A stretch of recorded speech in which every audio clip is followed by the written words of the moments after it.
إن الحمد لله نحمده ونستعينه ونستغفره ونعوذ بالله من شرور أنفسنا وسيئات أعمالنا من يهده الله فلا مضل له ومن يضلل فلا هادي له وأشهد أن لا إله إلا الله وحده لا شريك له وأشهد أن على محمد وعلى آل محمد كما باركت على إبراهيم وعلى آل إبراهيم إنك حميد مجيد. أما بعد، فإن أصدق الحديث كتاب الله، وخير الهدي هدي محمد صلى الله عليه وسلم، وشر الأمور محدثاتها، وكل محدثة بدعة، وكل بدعة ضلالة، وكل ضلالة في النار.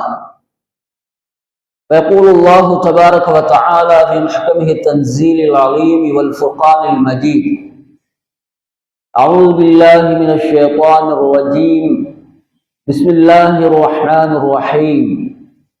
يا أيها الناس اتقوا ربكم الذي خلقكم من نفس واحدة وخلق منها زوجها وبث منهما رجالا كثيرا ونساء واتقوا الله الذي تساءلون به والأرحام إن الله كان عليكم رقيبا. وقال تعالى: يا أيها الذين آمنوا اتقوا الله وقولوا قولا سديدا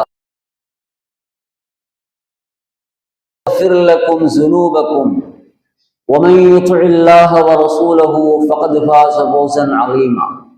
போற்றி புகழ்ந்து அவனை துதித்தவனாக, அவனது ஸலவாத்துகளும் சலாமும் நமது தலைவரும் இறுதி இறை வழிகாட்டியுமாகிய நாம் நமது உயிரை விட மேலாக நேசிப்பதற்கு தாபியங்கள் இறுதி நாள் வரை இத்தூய மார்க்கத்தை பின்பற்றி வாழ்ந்து மரணிக்கின்ற எல்லா மோமீன்கள் மீதும் என்னென்றும் உண்டாவதாக.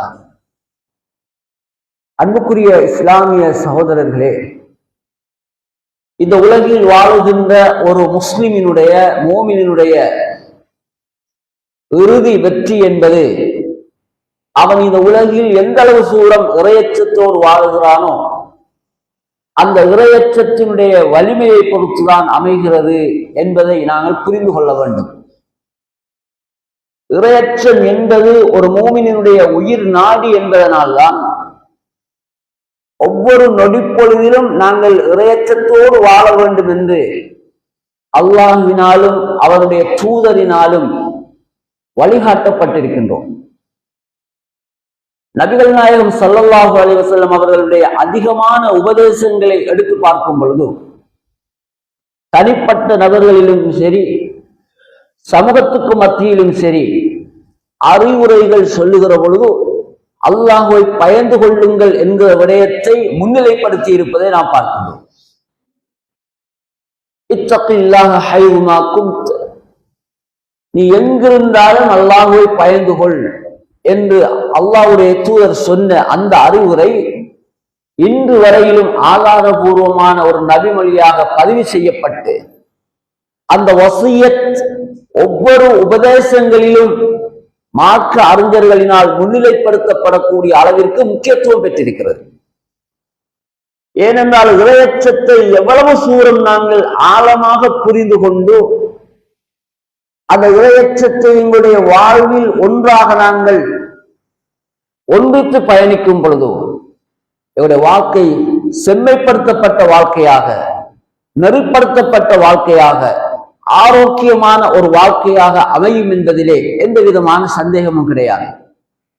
எனவே நாம் ஒவ்வொருவரும் அல்லாஹ்வை அஞ்சி அவனை பயந்து கொள்ள வேண்டும் என்கிற நசீஹத்தை எனக்கும் உங்களுக்கும் முதலாவதாக நான் நினைவூட்டுகிறேன்.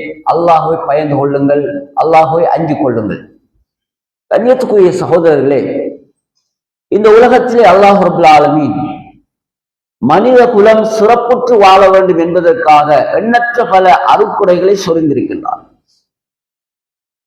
அருட்கொடைகள் என்றால் நாம் வாழ்வதற்கு தேவையான அனைத்துமே அருட்கொடைகள் தான். ஆனால் இந்த அருட்கொடைகளில் சில விடயங்கள் இருக்கிறது, அது மேலானதாகவும் முக்கியமானதாகவும் அமைந்து வருகிறது. அந்த அருட்கொடைகள் இல்லை என்றால் நாங்கள் ஈமானை இழந்து விடுவோம். அந்த அருட்கொடைகள் இல்லை என்றால் அல்லாஹ்வை பற்றிய ஞானத்தை நாங்கள் இழந்து விடுவோம். அந்த அருட்கொடைகள் இல்லை என்று சொன்னால் சுவர்க்கம் என்று சொல்லக்கூடிய அந்த உன்னதமான பாக்கியத்தை நாங்கள் இழந்து விடுவோம். அப்படிப்பட்ட அருட்கொடைகளில் முதன்மையானது முக்கியமானதுதான் ஹிதாயத் என்று சொல்லக்கூடிய நேர்வழியாகும்.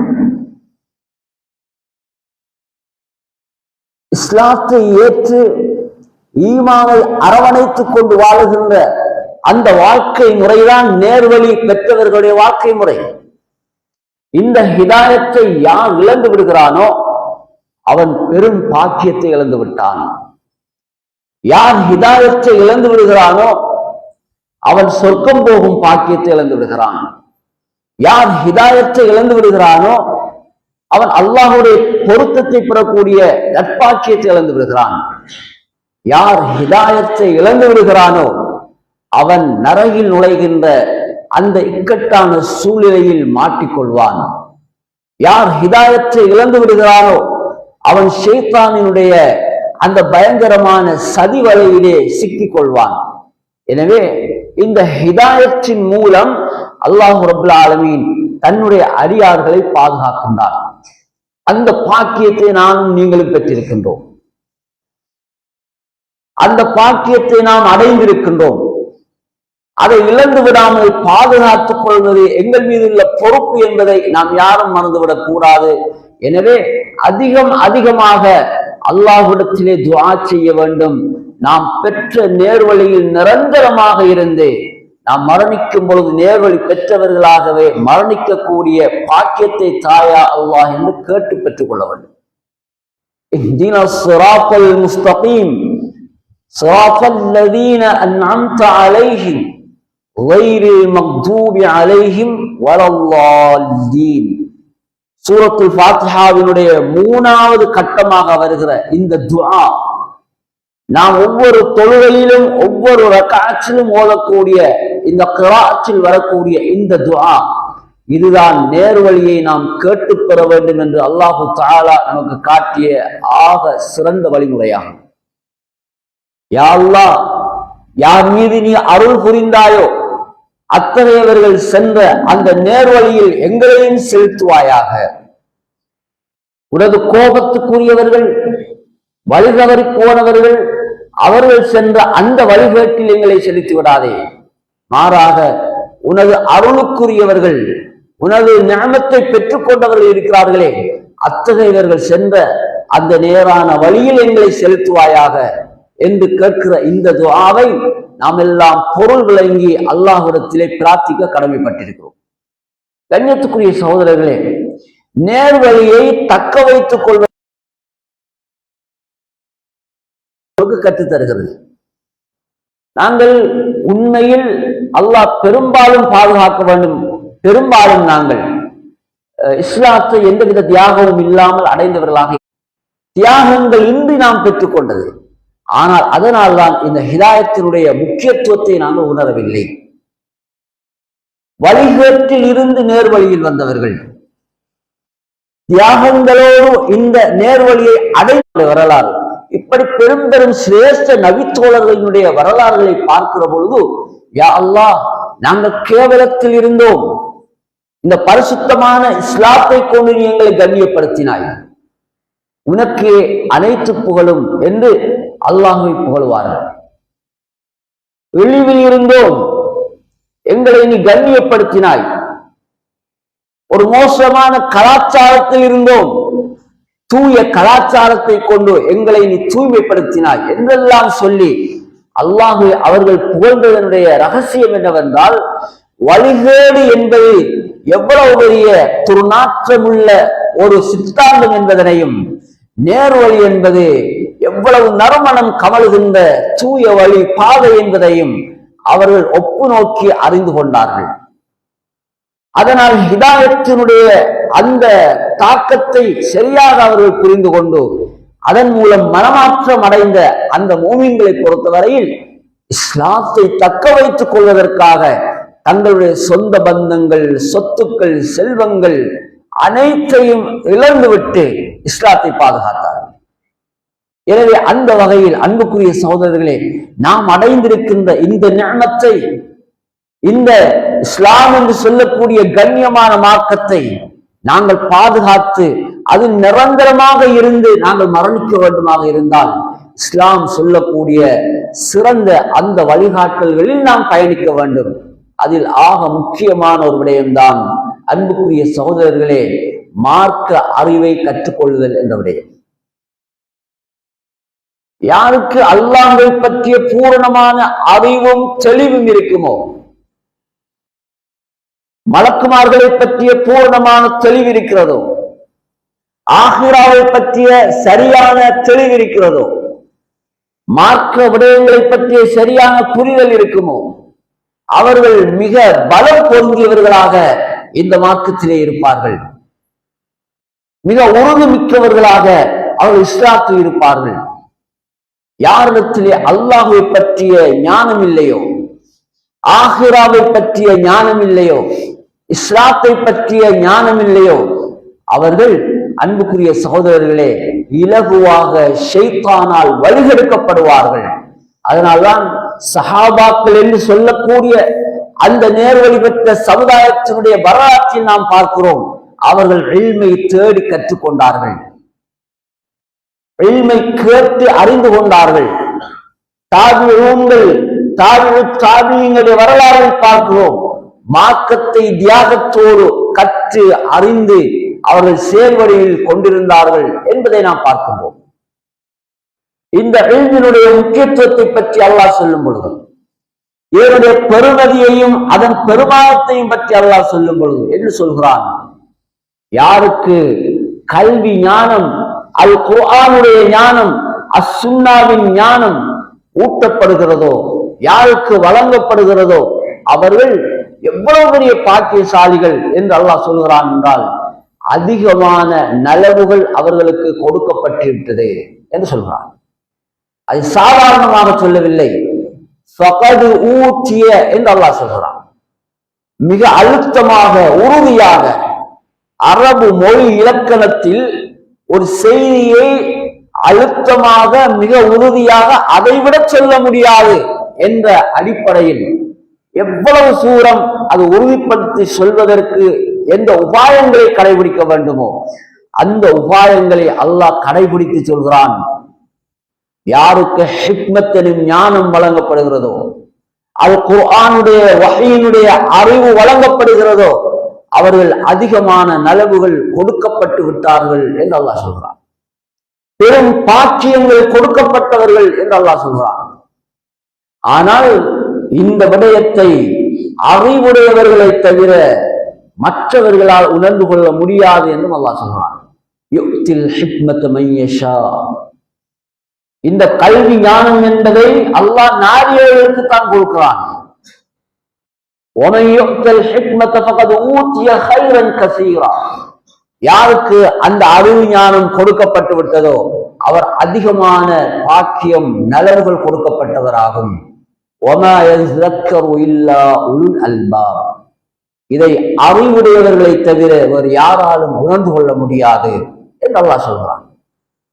குர்ஆனுடைய ஞானத்தின் மகத்துவம், அல் குர்ஆனுடைய ஹலாலை பற்றிய ஹராத்தை பற்றிய அந்த தெளிவை பெறுவது என்பது, அது உண்மையில் குர்ஆனையும் சுன்னாவையும் அறிந்தவர்கள், சொர்க்கத்தை சரியாக புரிந்து கொண்டவர்கள், நபிமார்களினுடைய சஹாபாக்களுடைய வரலாறுகளை கற்றறிந்தவர்கள் இருக்கிறார்களே, அவர்களுக்குத்தான் தெரியும்.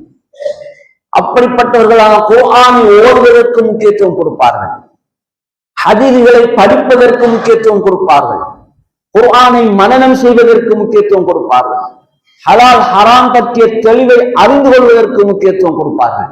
அன்புக்குரிய சகோதரர்களே, ஒரு சில வரலாறுகளை, ஹதீஸ்களை மாத்திரம் கேட்டு படித்தல் என்பது எவ்வளவு முக்கியமான ஒரு செய்தி என்பதனை நீங்கள் புரிந்து கொள்ள வேண்டும் என்பதற்காகவும், மார்க்க அறிவு எங்கு ஊட்டப்பட்டாலும் அதை வாஞ்சியோடு மன விருப்பத்தோடு நாம் கற்றுக்கொள்ள வேண்டும் என்ற நோக்கோடு அதில் கலந்து கொள்ள வேண்டும் என்பதை நீங்கள் புரிந்து கொள்ள வேண்டும் என்பதற்காகவும் இந்த செய்தியை நான் சொல்கிறேன்.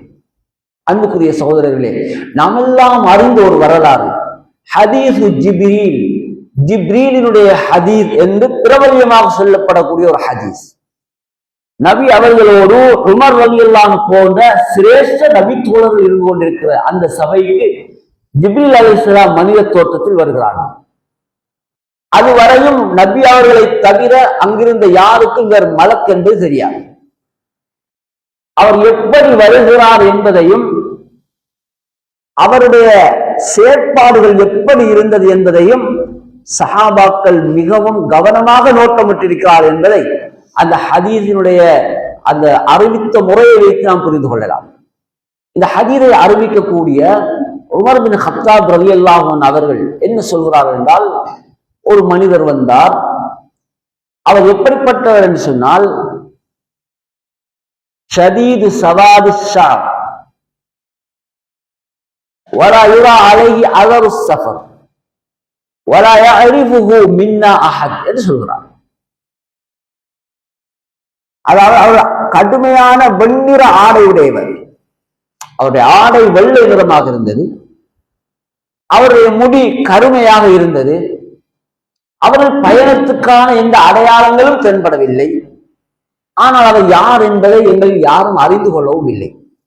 இந்த செய்தியை சொல்லிதான் அந்த ஹதீஸில் அவர் வந்து என்ன மாதிரி நடந்து கொண்டார், என்ன கேள்வி கேட்டார், நபி அவர்கள் என்ன பதில் சொன்னார் என்ற செய்திகளை சொல்கிறார்.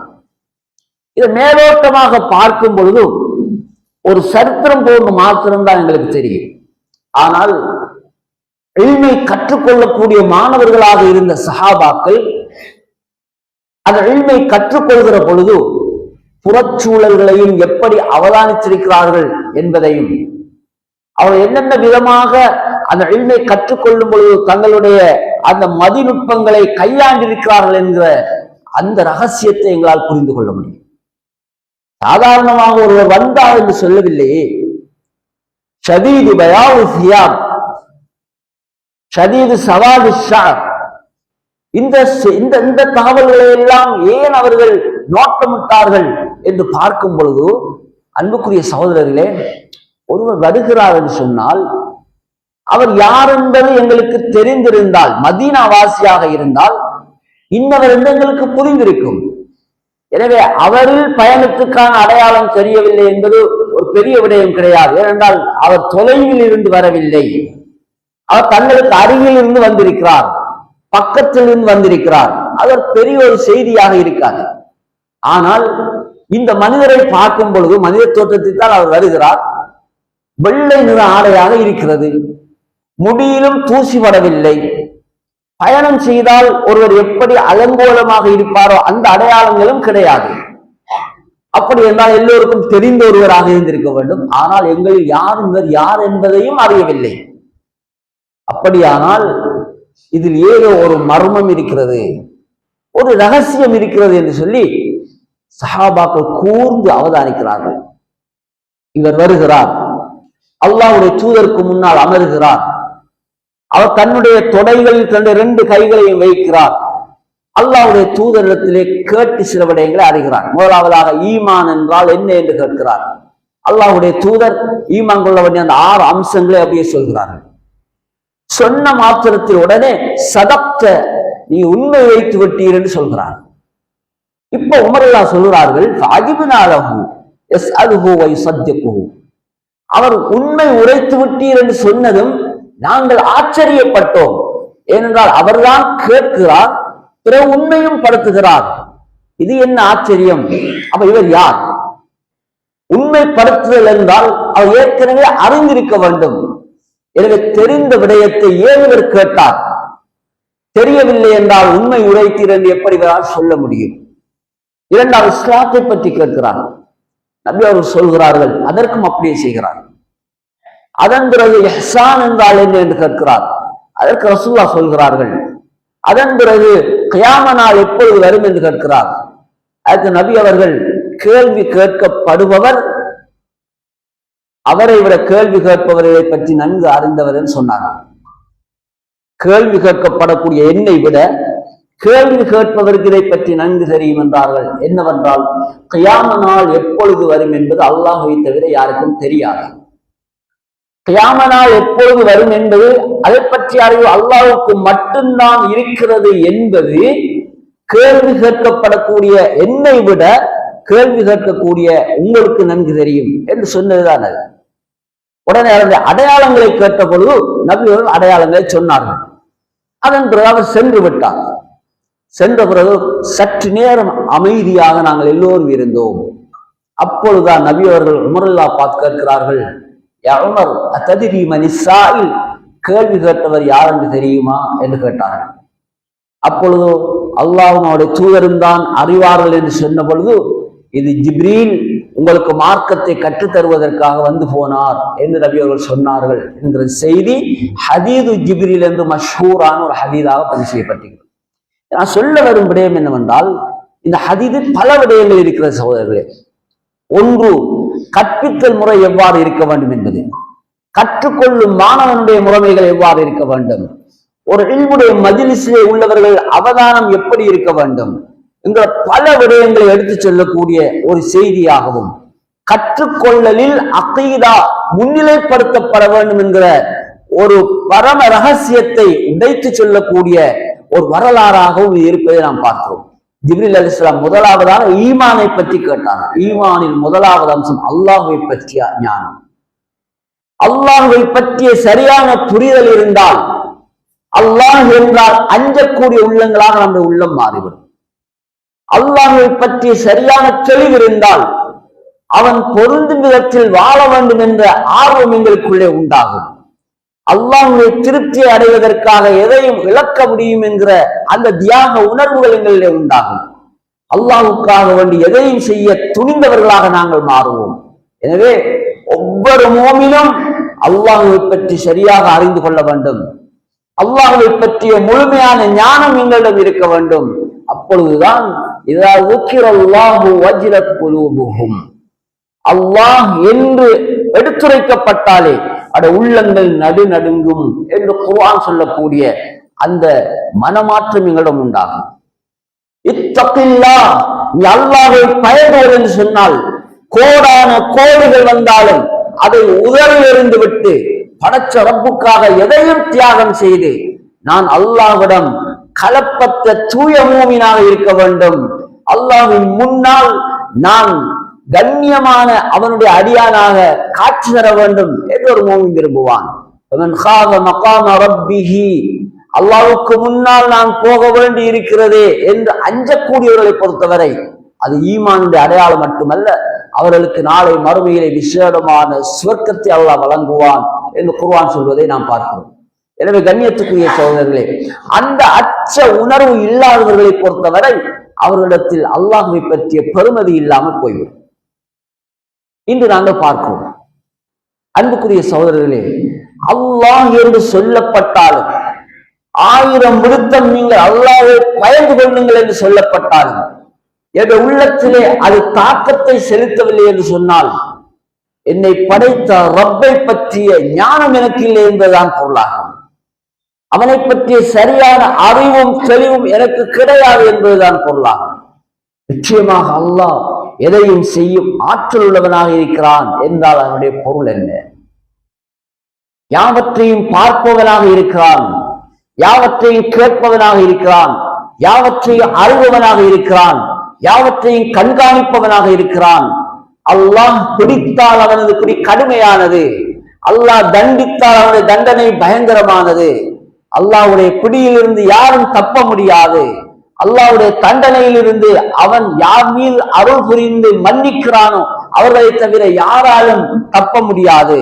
அல்லாஹ்வுடைய அனுமதி இல்லாமல் அவனிடத்தில் யாரும் யாருக்காகவும் சிபாரிசு கூட செய்ய முடியாது. அந்த அளவு அல்லாஹ்வுடைய நீதிமன்றம் கடுமையாக இருக்கும், அல்லாஹ்வுடைய கேள்விகள் கடுமையாக இருக்கும் என்றெல்லாம் ஒருவன் அறிந்து புரிந்து கொண்டால், அன்புக்குரிய சகோதரர்களே, இந்த அற்ப வாழ்வில் கொஞ்ச நேரம் மகிழ்ச்சியாக சந்தோஷமாக இருக்க வேண்டும் என்பதற்காக வேண்டி படைத்த ரப்பை அவன் எந்த விதத்திலும் அவனுக்கு மாறு செய்து சிறப்படுத்த மாட்டான்.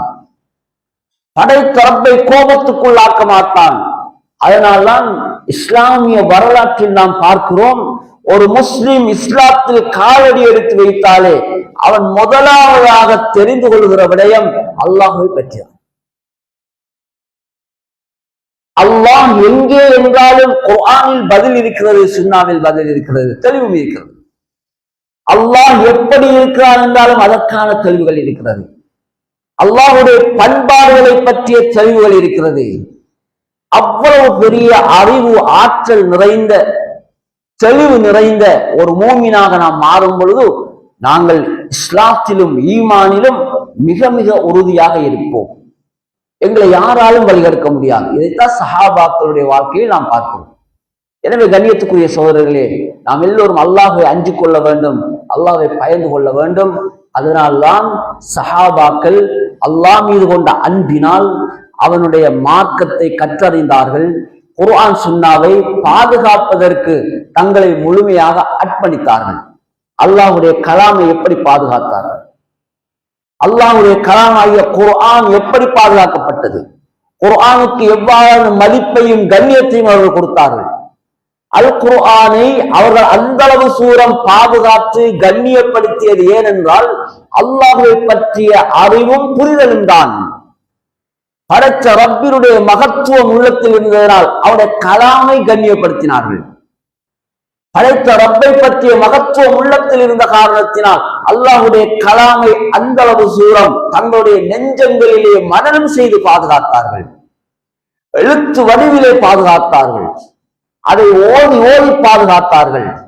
அதை ஓதுவதிலும் மனனம் செய்வதிலும் அதை பற்றிய அறிவு ஞானங்களை கற்றறிந்து கொண்டு அதை தம்முடைய பிள்ளைகளுக்கும் உறவினர்களுக்கும் கற்றுக் கொடுப்பதிலும் வாழையடி வாழையாக காலம் காலமாக அப்படியே இந்த சமுதாயம் கடத்தி வந்தது என்பது முஸ்லிம் உம்மத் அல்லாஹ்வின் மீது வைத்திருக்கிற அந்த நம்பிக்கையும் மதிப்பும் கண்ணியமும் தான் அதற்கான அடிப்படை காரணியை தவிர ஒரு ஒன்றுமே கிடையாது. ஆனா எப்பொழுது எங்கள் உள்ளங்கள் மையத்தாக மாறியதோ, எப்பொழுது படைச்ச ரப்பை பற்றிய தெளிவும் ஞானமும் இல்லாமல் அவனை அஞ்சாத நிலையில் எங்கள் உள்ளம் மாறியதோ, அல் குர்ஆன் என்பது செல்லா காசாக மாறிவிட்டது. குர்ஆனை கற்றுக்கொள்வது என்பது வேண்டப்படாத ஒன்றாக மாறிவிட்டது. குர்ஆனை மனனம் செய்வது வேண்டப்படாத ஒன்றாக மாறியது. அல்லாஹ்வுடைய தூதர் சொன்னார்கள், யாருடைய உள்ளத்தில் அல் குர்ஆனின் ஒரு பகுதியேனும் மனனம் இல்லை என்றால் அந்த உள்ளம் கல் பைத்தில் ஹரிபி பாழடைந்த வீட்டை போன்று என்று ரசூலுல்லாஹ் சொன்னார்கள். அப்படி எங்களுடைய உள்ளம் மாறிவிட்டது. இன்று சுப்ஹானல்லாஹ் அந்த நாளில் இருந்தே பாதுகாக்கப்பட்டு வந்த குர்ஆன், பரம்பரையாக பாதுகாக்கப்பட்டு வந்த குர்ஆன், இது உண்மையான குர்ஆன் கிடையாது என்று சொன்ன இஸ்லாத்தின் விரோதிகள் கூட அதுக்கு எதிராக இன்னொரு குர்ஆனை கொண்டு வர முடியாத அளவிற்கு அந்த அறிவியல் பொக்கிஷமாக பாதுகாக்கப்பட்டு வந்த குர்ஆன் அதனுடைய நிலை இன்று இந்த நாட்டில் என்னவாகி கொண்டு போகிறது என்பதை நான் சொல்லி நீங்கள் அறிய வேண்டிய அவசியம் கிடையாது. எனவே இதற்கெல்லாம் காரணம் அல்லாஹ்வை பற்றிய அச்ச உணர்வு இல்லாததுதான், அல்லாஹ்வை பற்றிய பயம் இல்லாததுதான். எனவே அன்புக்குரிய சகோதரர்களே, நாம் எல்லோரும் அல்லாஹ்வை அஞ்சுவோம், அல்லாஹ்வை பயந்து கொள்வோம். அல்லாஹ்வுடைய வேதமாகிய குர்ஆனை கற்றுக்கொள்வதிலும் அதை கற்றுக் கொடுப்பதிலும் அதற்கு உதவியாக இருப்பதிலும் நாங்கள் எல்லோரும் மிக மிக 100% ஈடுபாடு உள்ளவர்களாக எங்களை மாற்றுவோம். 4வது நபராக நாம் இருந்துவிடக்கூடாது. ஒன்று கற்பவனாக இருக்க வேண்டும், அல்லது கற்றுக் கொடுப்பவனாக இருக்க வேண்டும், அல்லது அதற்கு உதவியாளனாக இருக்க வேண்டுமே தவிர உபத்திரம் செய்பவனாக அந்த துரோகியாக நாங்கள் மாறிவிடக் கூடாது. எனவே இதற்காக நாங்கள் தியாகம் செய்வோம். நிச்சயமாக அல்லாஹ் எங்களை பாதுகாப்பான். நிச்சயமாக அல்லாஹ் அந்த தீனிலே எங்களை உறுதிப்படுத்துவான். எங்களை உண்மையான மூமின்களாக முஸ்லிம்களாக வாழ்ந்து மரணிக்கக்கூடிய அந்த உன்னதமான பாக்கியத்தை தருவான். இதில் எந்த விதமான சந்தேகமும் கிடையாது. எல்லாம் வல்ல அல்லாஹ் ரப்பல் ஆலமீன் இந்த அஸ்தக்ஃபிருல்லாஹ் லீ வ லக்கும் வ லிஜமீஇல் முஸ்லிமீன மின் குல்லி ذنபின் ஃபஸ்தக்ஃபிரூஹு இன்னஹு ஹுவல் கஃபூருர் ரஹீம்.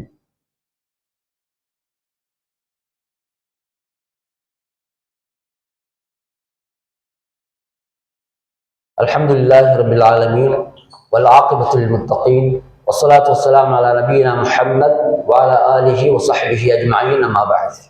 கண்ணியத்துக்குரிய சகோதரர்களே, மார்க்க விடயங்களை நாம் தேடி அறியக்கூடிய அந்த நிலைக்கு எங்களை மாற்றிக்கொள்ள வேண்டும் என்பதற்கு இன்னொரு சம்பவம்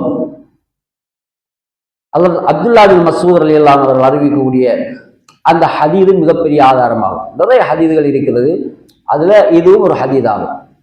அவர் என்ன சொல்கிறார் சொன்னால், சஅல்து நபிய ஸல்லல்லாஹு அலைஹி வஸல்லம், நான் அல்லாஹ்வுடைய தூதரத்தில் கேட்டு அறிந்து கொண்டேன்னு சொல்கிறார். அவர் என்ன கேட்கிறார்? ஐயுல் அமலி அஹப்பு இலல்லாஹ் யா ரசூலல்லாஹ், அல்லாஹ்வுடைய தூதரே, அல்லாஹ்வுக்கு மிக விருப்பமான செயல் எது? என்ற சஹாபாக்களை பொறுத்தவரை அமல்கள் செய்ய வேண்டும் என்ற ஆர்வம் இருந்தாலும் அல்லாஹ்வுக்கு மிகவும் விருப்பமான அமல்களை செய்து அதிகமான நன்மைகளை பெற்றுக் கொள்ள வேண்டும் என்று விரும்பினார்கள். எனவே அல்லாஹ்வுக்கு மிக விருப்பமான அமல் என்றால் அதிகம் சவாபுகளை தரக்கூடிய, அதிகமான நன்மைகளை பெற்று தரக்கூடிய நல்ல அமல் எது என்று கேட்டார்கள். அதற்கு முதலாவதாக நபி அவர்கள் சொன்னார்கள், அஸ்ஸலாத்து அலா வக்திஹா, முதல் நேரத்தில் நாங்கள் தொழுவது. ஒரு தொழுகைக்குரிய நேரம் ஒன்றிருக்கும், அது ஆரம்ப நேரத்திலேயே நாங்கள் தொழ வேண்டும். இது முதலாவது விடயமாக சொன்னார்கள். சும்மா ஐயு, பிறகு என்ன என்று கேட்ட பொழுது நபி அவர்கள் சொன்னார்கள், பிர்ருல் வாலிதைன், பெற்றோருக்கு நல்லுபகாரம் செய்ய வேண்டும். இது இரண்டாவது கட்டமாக சொன்னார்கள். மூணாவதாக கேட்கிறார், அதற்கு நபி அவர்கள் அல் ஜிஹாது ஃபீ சபீலில்லாஹ், அல்லாஹ்வுடைய பாதையில் போராடுவது என்று சொன்னார்கள். அவ இது கேட்டு அறிந்து அமல் செய்தார்கள் என்பது. அவ மாற்ற அறிவு என்பது இப்படியெல்லாம் நாங்கள் கேட்டு அறிந்து கொள்ள வேண்டும் என்று சொல்லக்கூடிய அளவிற்கு இருக்கிறது. அதே போல மார்க்கத்தில் தெளிவில்லாத பல விடயங்களை கேட்டு அறிந்து கொண்டதற்கு பல சான்றுகள் இருக்கின்றன. அதுல ஒரு விடயத்தை சொல்வதாக இருந்தால், ஒரு பெண்மணி ரசூலுல்லாஹ்விடத்திலே கேட்கிறார், யார் ரசூலுல்லாஹ், என்னுடைய தந்தை ஹஜ்ஜி கடமையான நிலையில் மரணித்து விட்டார், அவர் ஹஜ்ஜி செய்யவில்லை. காரணம், அவர் வயது முதிர்ந்தவராக இருந்தார், அவருக்கு பயணம் செய்ய முடியாத சூழ்நிலை இருந்தது, அவர் ஹஜ்ஜி செய்யவில்லை. எனவே அவருக்காக நான் ஹஜ்ஜி செய்யலாமா என்று கேட்டார்கள். பதல் ஹஜ் என்று சொல்லுவோம். அதுக்கு நபி அவர்கள் ஆம் என்று பதில் சொன்னார்கள். ஹதீஸ் இருக்கிறது. அதே மாதிரி ஒரு சிறிய பிள்ளையோட ஹஜ்ஜி செய்த பொழுது இந்த பிள்ளைக்கும் நன்மை கிடைக்குமா என்று கேட்ட பொழுது ஆம் என்று சொன்ன பதில் இருக்கிறது. இப்படி ஒன்றல்ல இரண்டல்ல, மார்க்கத்தை கேட்டு அறிந்து கொள்வதற்கு பலவிதமான உபாயங்களை சஹாபாக்கள் கடைபிடித்ததற்கும், தாபியீங்கள் கடைபிடித்ததற்கும், தாபியீங்கள் கடைபிடித்ததற்கும் நிறைய ஆதாரங்களை காட்ட முடியும். இந்த மார்க்க அறிவின் மூலம் உள்ளங்கள் துலங்கியது. மார்க்க ஞானங்களின் மூலம் அவர்கள் சொர்க்கத்தின் பாதையில் மிக உறுதியாக நடைபோட்டார்கள். அனைத்தும் அல்லாஹ்வுடைய வாக்குறுதிகளாகும். ஏன் நபி அவர் சொன்னார்கள், மன் ஸலக தரீகன் யல்தமிஸு ஃபீஹி இல்மன் ஸஹ்ஹலல்லாஹு லஹு தரீகன் இலல் ஜன்னah. இல்மை கற்றுக்கொள்வதற்காக ஒரு பாதையில் யாராவது சென்றால் சொர்க்கத்தின் பாதையில் செல்வதை அல்லாஹ் இலகுபடுத்தி விடுவார். இதனுடைய பொருள் என்ன? மார்க்க அறிவை கற்றுக்கொள்ளும் பொழுது, இல்மை கற்றுக்கொள்ளும் பொழுது, குர்ஆன் சுன்னாவினுடைய அந்த இல்மியின் பிரகாசங்களை அடைந்து கொள்ளும் பொழுது சொர்க்கத்தின் பாதை என்கிற அந்த தியாகத்தோடு நாம் பயணிக்க வேண்டிய பாதையில் பயணிப்பதை அல்லாஹு தஆலா எங்களுக்கு இலகுவாக்குவார்.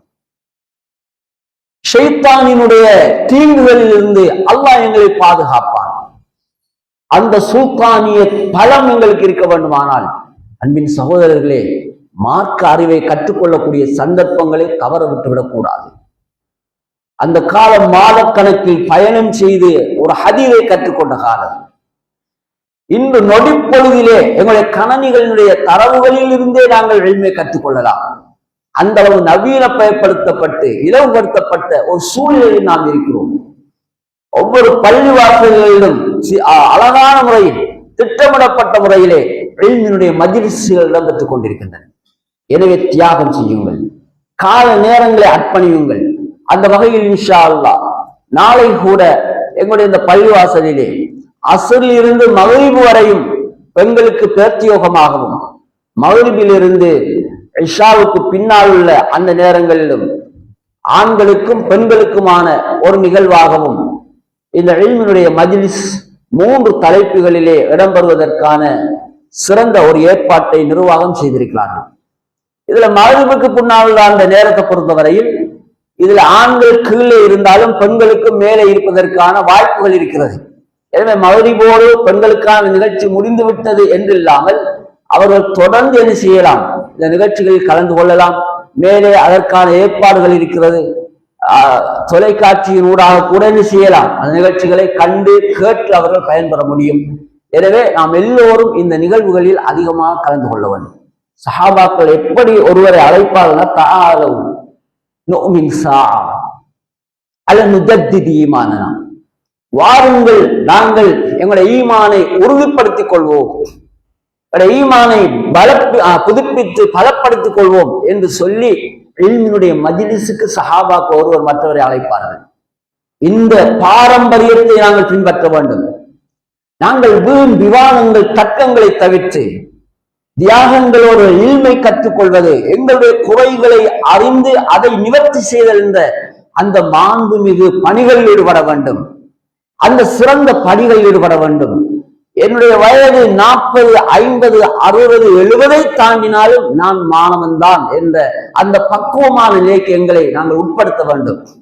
குர்ஆனை படிக்கும் பொழுது அதை சரியாக படித்து, சரியாக ஓதி, சரியாக அதன் பொருளை அறிந்து, சரியாக அந்த வரலாறுகளை படித்து அதை அறிந்து நாம் உணர்ந்து கொள்கிற பொழுது அந்த நாளாந்த இல்மினுடைய வேகம் அதிகமாகி இல்மினுடைய அந்த ஞானம் முற்றி போகிற பொழுது எங்களுடைய அந்த ஈமானுடைய ஒளி பிரகாசம் துலங்கிக் கொண்டே இருக்கும். அந்த ஒளியில் பிரகாசத்தில் நாம் பயணிக்கிற பொழுது இன்ஷா அல்லாஹ் அதனுடைய முடிவு என்பது ஹைராக மாறும். எனவே அந்த ஹைரை நாம் அடைந்து கொள்வதற்காக நாம் எல்லோரும் இந்த மஜ்லிஸ்களில் கலந்து கொள்வோம். எல்லாம் அல்லாஹ் ரப்பல் ஆலமீன் அவனுடைய இந்த தீனை அடிப்படையில் கற்று அறிந்து தெளிவு கண்டு மார்க்கத்தை கற்றுத்தரும் உலமாக்களை மதித்து கண்ணியப்படுத்தி, மார்க்க இல்மை மதித்து கண்ணியப்படுத்தி, நான் ஒரு மார்க்கத்தை சார்ந்தவனாகவே வாழ்ந்து மரணிக்க வேண்டும் என்கிற அந்த உன்னதமான லட்சியத்தோடு வாழ்ந்து மரணிக்கக்கூடிய நட்பாக்கியத்தை நாம் எல்லோருக்கும் தந்தருள் புரிவானாக. ரப்பனா ஹப் லனா மின் அஸ்வாஜினா வ ذُرِّيَّاتِنَا قُرَّةَ أَعْيُنٍ وَاجْعَلْنَا لِلْمُتَّقِينَ إِمَامًا ربنا اغفر لنا ولإخواننا الذين سبقونا بالإيمان ولا تجعل في قلوبنا غلا للذين آمنوا ربنا إنك رؤوف رحيم والحمد لله رب العالمين.